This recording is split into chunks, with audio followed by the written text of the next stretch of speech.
इस अध्याय में हम देखेंगे महाद्वीपों तथा महासागरों की उत्पत्ति से संबंधित लोथियन ग्रीन की चतुष्फलकीय परिकल्पना, यानी कि लोथियन ग्रीन का चतुष्फलकीय सिद्धांत। तो आइए शुरू करते हैं इसको। लोथियन ग्रीन की चतुष्फलकीय परिकल्पना, लोथियन ग्रीन्स टेट्राहेड्रल हाइपोथेसिस। महाद्वीपों तथा महासागरों की उत्पत्ति से संबंधित लोथियन ग्रीन महोदय ने चतुष्फलकीय परिकल्पना का प्रतिपादन किया। इन्होंने निम्न तथ्यों को अपनी परिकल्पना द्वारा स्पष्ट करने का प्रयास किया। तो देखते हैं कौन कौन से तथ्यों को इन्होंने स्पष्ट करने का प्रयास किया। पहला है उत्तरी गोलार्ध में स्थल तथा दक्षिणी गोलार्ध में जल की अधिकता, जो कि हमें स्पष्ट दिखाई भी देता है जब हम विश्व का मानचित्र का अवलोकन करते हैं उस कंडीशन में। दूसरा है स्थल तथा जल का त्रिभुज के रूप में पाया जाना, यह भी हम विश्व के मानचित्र से देख सकते हैं। तीसरा है उत्तरी गोलार्ध में उत्तरी ध्रुव सागर के चारों ओर स्थल भाग की एक क्रमबद्ध श्रृंखला या मेखला पाई जाती है, जबकि उत्तरी ध्रुव जल से घिरा है। इसके विपरीत दक्षिण गोलार्ध में दक्षिण ध्रुव स्थल भाग यानी कि अंटार्कटिका महाद्वीप में व्याप्त है तथा इसके चारों ओर जल का प्रसार है। चौथा है महाद्वीप तथा महासागर एक दूसरे के विपरीत दिशा में पाए जाते हैं। इन सभी चीज़ों की स्पष्ट जानकारी हमें विश्व के मानचित्र का अवलोकन करने से प्राप्त हो जाती है। हम देखते हैं कि उत्तरी गोलार्ध में जो जलीय भाग है उसकी जो स्थलीय भाग है उसकी अधिकता है, जबकि दक्षिणी गोलार्ध में जलीय भाग की अधिकता है। इसके अलावा कुछ और, जैसे पांचवा, प्रशांत महासागर का विस्तार अत्यधिक है, जो पृथ्वी के क्षेत्रफल का 1/3 भाग घेरे हुए है। छठा है प्रशांत महासागर चारों ओर से नवीन वलित पर्वतों द्वारा घिरा हुआ है।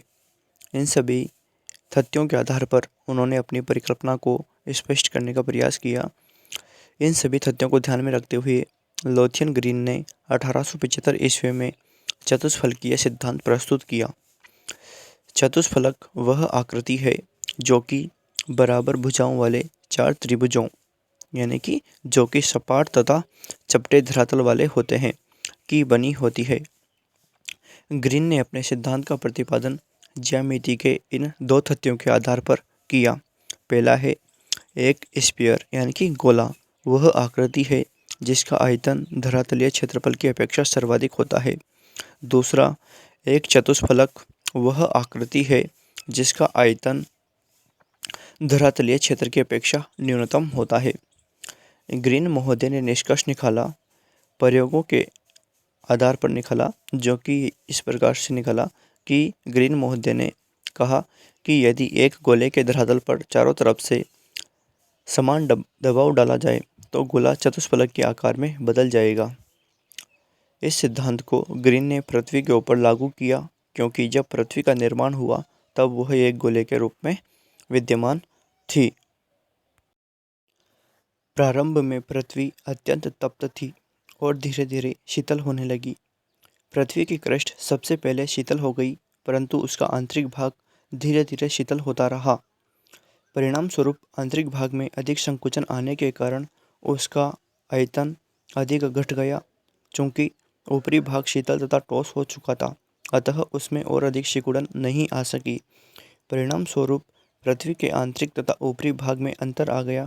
इस तरह पृथ्वी के शीतल होने तथा संकुचन के कारण ऐसी अवस्था में आने लगी जिसका आयतन कम और क्षेत्रफल अधिक हो, अर्थात पृथ्वी का आकार चतुष्फलक, जिसमें 4 समत्रिबाहु त्रिभुजों वाली आकृति थी, के रूप में आने लगा।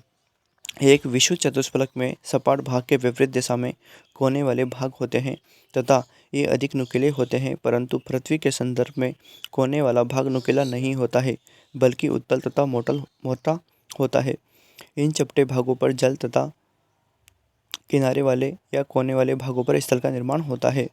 पृथ्वी के संकुचन के समय पृथ्वी के बाह्य तथा आंतरिक परतों के बीच अंतर आ गया था, इसलिए पृथ्वी के चतुष्फलक के रूप में आते समय गुरुत्वाकर्षण की शक्ति के कारण ऊपरी परत नीचे वाली परत पर ध्वस्त होने लगी अथवा बैठने लगी। अर्थात ऊपरी भूपटल निचले चतुष्फलक की आकृति पर बैठ गया। फलस्वरूप सागर तथा स्थल भाग का निर्माण हुआ। चतुष्फलक रूपी पृथ्वी के चपटे 4 भागों में 4 महासागरों का निर्माण हुआ। सपाट भाग किनारे वाले भागों से नीचे थे। इस तरह किनारे वाले भागों पर महाद्वीपों की रचना हुई। अगर इसको प्रयोग के आधार पर देखा जाए तो इस तरह देख सकते हैं, यदि पानी के ग्लोब में चतुष्फलक को डुबोया जाए तो चपटे भाग सपाट भाग पर पानी शीघ्र आ जाएगा तथा किनारे वाले भाग जल से बाहर होंगे, जो कि सपाट तथा स्थल भाग की स्थिति बताते हैं। इस परिकल्पना से सागर तथा स्थल का वर्तमान वितरण समझाया जा सकता है। चतुष्फलक इस रूप में है कि उसका उत्तरी भाग चपटा है, शेष 3 सपाट भाग दक्षिण में एक बिंदु पर मिलते हैं। इस प्रकार उत्तरी समतल भाग पर उत्तरी ध्रुव सागर तथा शेष 3 चपटे भागों पर प्रशांत महासागर, अटलांटिक महासागर तथा हिंद महासागर का विस्तार है। इस तरह से जो चपटे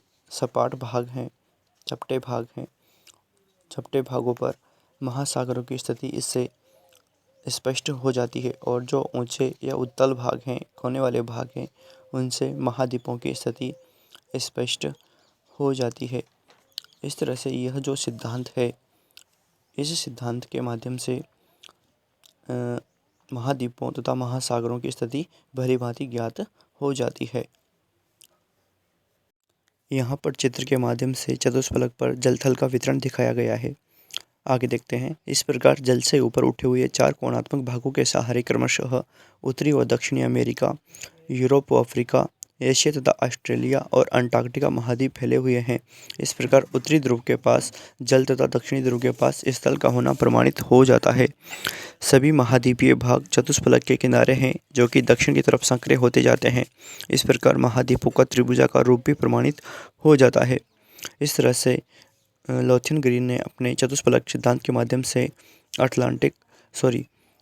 महाद्वीपों तथा महासागरों की स्थिति को स्पष्ट करने का प्रयास किया, लेकिन फिर भी कुछ कमियां अवश्य रही, जिनको हम इसकी आलोचना या मूल्यांकन में देख सकते हैं। जैसे कि लोथियन ग्रीन के अनुसार चतुष्फलक रूपी पृथ्वी एक शीर्ष बिंदु पर रुकी है। इस प्रकार एक शीर्ष बिंदु पर परिभ्रमण करती हुई चतुष्फलक के रूप में पृथ्वी का संतुलन कदापि स्थापित नहीं हो सकता है। दूसरी, पृथ्वी अपनी कीली पर इतनी तीव्र गति से परिभ्रमण करती है कि गोल भूमंडल चतुष्फलक के रूप में सिकुड़कर नहीं बदल सकता है। इस तरह से कुछ आधारों पर लोथियन ग्रीन की चतुष्फलकीय परिकल्पना की आलोचना की जा सकती है, तथापि फिर भी यह एक बहुत ही बेहतर सिद्धांत है महाद्वीपों तथा महासागरों के वर्तमान वितरण को समझने के लिए, क्योंकि इसी परिकल्पना से जलथल के वर्तमान वितरण को आसानी से समझा जा सकता है। इस परिकल्पना का मूल आधार ही प्रमाणित नहीं होता है, लेकिन फिर भी हम कई सारी चीज़ें जो है वो इस परिकल्पना के माध्यम से जान सकते हैं।